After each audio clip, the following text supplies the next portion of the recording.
As the night of the exhibit progressed, Sarah moved through the gallery, greeting guests and sharing the stories behind each of her photographs. Her work had captured the heartbeat of Lagos, the bustling markets, the quiet corners, the children playing in alleyways. Every image told a story, each frame a testament to her journey of healing and self-discovery. Toward the end of the evening, Sarah spotted her mother, who had come all the way from her hometown to support her. They embraced tightly, the warmth of her mother's presence reminding Sarah of how much she had been loved all along, even during the difficult times. "I'm so proud of you, Sarah," her mother said, tears glistening in her eyes.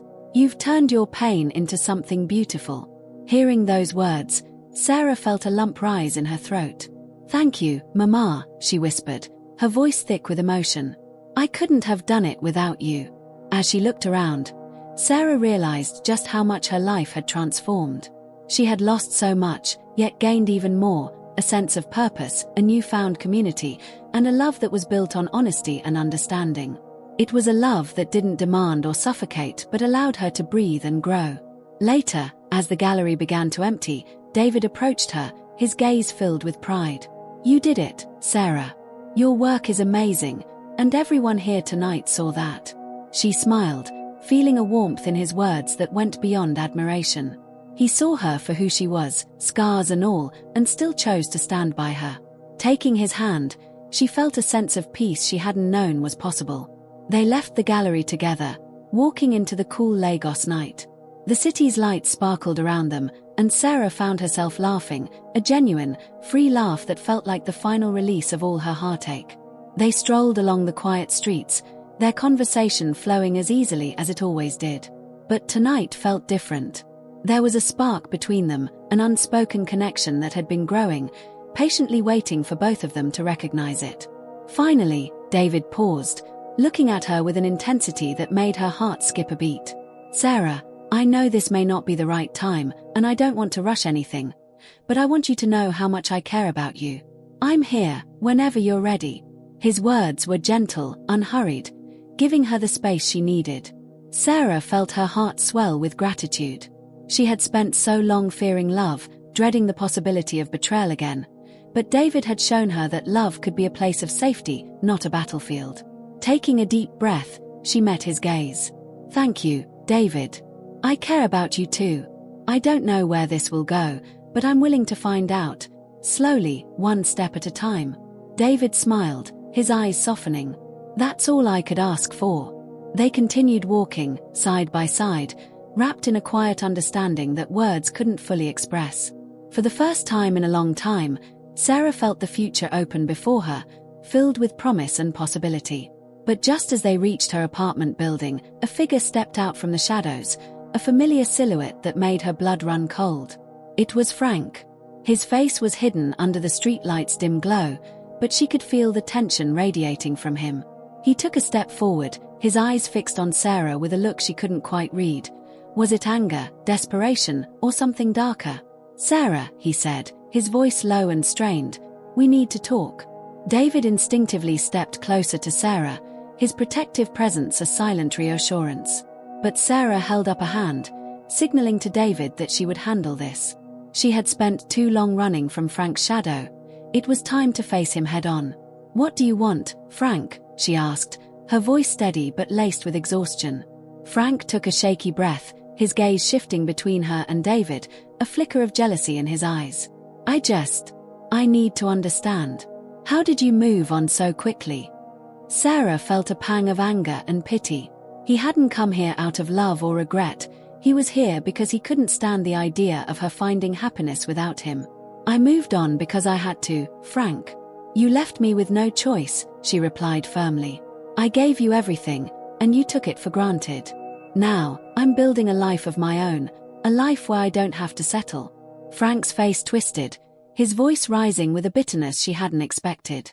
"You think he'll be any different? People don't change, Sarah. You're just fooling yourself." David's hand found hers, a grounding warmth against the chill of Frank's words. "Sarah, you deserve better than this.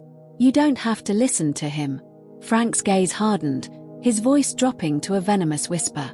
"You'll see, Sarah. You'll realize you made a mistake." With that, He turned and walked away, his figure fading into the darkness. Sarah exhaled, releasing the tension that had coiled within her. She felt lighter, unburdened, as though she had finally shed the last remnants of the past that had weighed her down. David looked at her, concern and admiration mingling in his expression. "Are you okay?" She nodded, a genuine smile spreading across her face. "I am now. I really am." As they stood together under the soft glow of the city lights, Sarah knew she was exactly where she was meant to be. This was her life, no longer defined by betrayal or heartbreak, but by resilience, hope, and the courage to love again. And as they walked into the night, hand in hand, Sarah felt a sense of peace she had once thought impossible. The days after her encounter with Frank passed quietly, almost dreamlike. Each morning, Sarah woke up to a deep sense of relief, an affirmation that her life was hers again, truly her own. She threw herself deeper into her photography, diving into new projects and meeting others in the local art scene, expanding her world in ways she never thought possible. The days were no longer filled with dread but with excitement for what each day could bring. David remained a steady presence in her life, offering support without overstepping, always respecting her pace. Their relationship blossomed like a slow dance, each moment a building block toward something solid, something real. On weekends, they ventured out to places in Lagos Sarah had never seen before. They took photos together, ate street food, and laughed at each other's bad jokes. The weight of her past with Frank felt like a distant echo, replaced by the lightness of laughter and companionship. One Saturday afternoon, while they were out exploring an art fair by the waterfront, Sarah was approached by a woman who looked vaguely familiar. The woman had a gentle, unassuming smile, but her eyes held a hint of caution. "Hi, Sarah, right?" she asked, her voice tentative. Sarah smiled politely, though unsure of how the woman knew her. "Yes, that's me." The woman shifted her weight, glancing down before meeting Sarah's eyes. "I'm Cynthia, Frank's ex-fiancée." Sarah felt a jolt, as if a forgotten wound had been touched unexpectedly.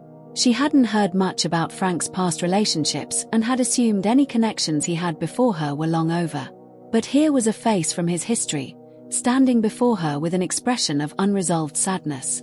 "I know this is sudden," Cynthia continued, her voice soft, "but I thought you should know what kind of person Frank really is. I've been in your shoes, and, well, I just wanted to tell you that you're not alone." A surge of emotions washed over Sarah. She had thought she had put Frank behind her, but now it seemed like he would haunt her in unexpected ways. She forced a steady breath, meeting Cynthia's gaze. "Thank you," she replied quietly. "I appreciate you reaching out. It's good to know I wasn't the only one." Cynthia nodded, her expression sympathetic. "If you ever need to talk, I'm here. I've been through it, and I understand." As Cynthia walked away, David slipped his hand into Sarah's, his touch reassuring. He didn't ask questions, just stayed by her side, a silent strength that held her steady. They finished the day at the art fair, but Sarah's thoughts kept drifting back to Cynthia and the unexpected link she now shared with another woman from Frank's life. It felt surreal, yet oddly comforting. She had escaped the grasp of a toxic relationship, but realizing there were others who had suffered at Frank's hands somehow helped her close the chapter even more firmly. That night, Sarah sat alone in her apartment, thinking about the path her life had taken. It was as if she had been given a second chance, a rebirth into a life she never thought she could have. She no longer felt anger toward Frank, only pity. He was trapped in his own patterns, unable to grow, unable to see the damage he caused. The following week, Sarah received an unexpected email. It was from a renowned photography magazine that had seen her exhibit and wanted to feature her work. The message was brief but full of praise, and they expressed interest in not only her art but also the personal story of resilience behind it. Sarah could hardly believe it. She had never considered sharing her story beyond the photographs themselves, yet here was an opportunity to show others what was possible even in the face of heartbreak. She decided to go for it, hoping that her journey might inspire others who were struggling to find their way. The magazine interview was published a month later, and it quickly gained traction. Messages poured in from readers, women and men alike, who shared their own experiences, thanking her for being vulnerable and brave. For the first time, Sarah saw the ripple effect of her choice to heal, to choose herself, and to turn her pain into something beautiful. One evening, she received a message from Cynthia. It was simple yet meaningful. "Thank you for sharing your story. You gave me hope." As Sarah read Cynthia's words, a sense of fulfillment washed over her. She hadn't set out to become a symbol of resilience, but life had shaped her into one. She was ready to leave the past behind fully, to embrace the life she had built from scratch, and to face whatever came next with courage and an open heart. David arrived shortly after, bringing her flowers and dinner to celebrate her magazine feature. They sat together, enjoying a quiet meal, laughing and sharing stories, both of them knowing that their lives were forever entwined. And as the night grew late, Sarah felt a calm certainty settle within her. She was finally, truly free. As Sarah and David continued building a life together, her sense of freedom and peace deepened. Her photography career blossomed, with more galleries reaching out to feature her work. Invitations to speak at art events around Nigeria poured in, and Sarah found herself inspiring others, sharing her journey from pain to purpose. One evening, while preparing for a presentation at a local art conference, Sarah was interrupted by a knock on her door. She opened it to find her younger brother, James, standing there with a worried expression. They had always been close, but his unexpected visit made her heart skip a beat. "James, is everything okay?" she asked, pulling him inside. James looked down, his expression conflicted.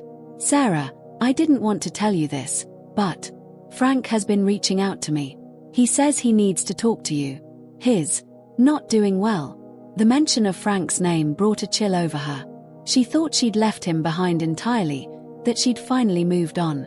Now, he was reaching out through her family, inserting himself back into her life.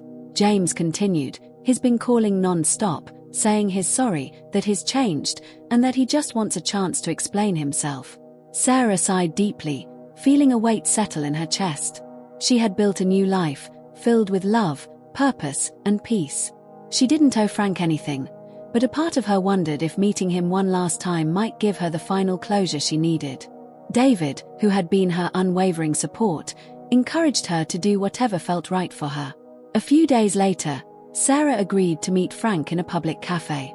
She felt nervous but resolute, determined not to let him disrupt the happiness she'd worked so hard to achieve. When she saw him, she barely recognized the man sitting before her. He looked tired, his face shadowed with regret and weariness. "Sarah," he began, his voice softer than she remembered.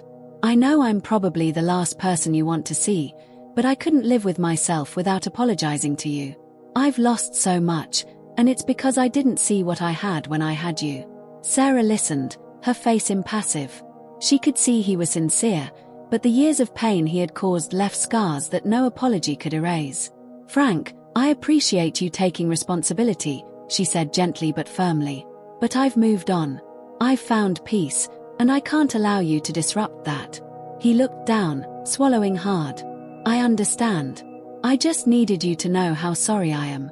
I'll leave you alone, I promise." As she stood up to leave, Frank reached out, his voice breaking. "Sarah, you're the best thing that ever happened to me. I'm so sorry it took me losing you to realize that."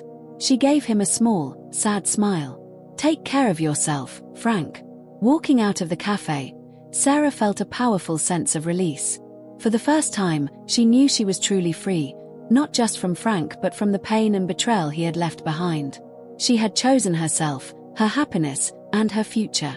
That night, she told David about the encounter, and he listened patiently, understanding the significance of this final chapter in her story with Frank.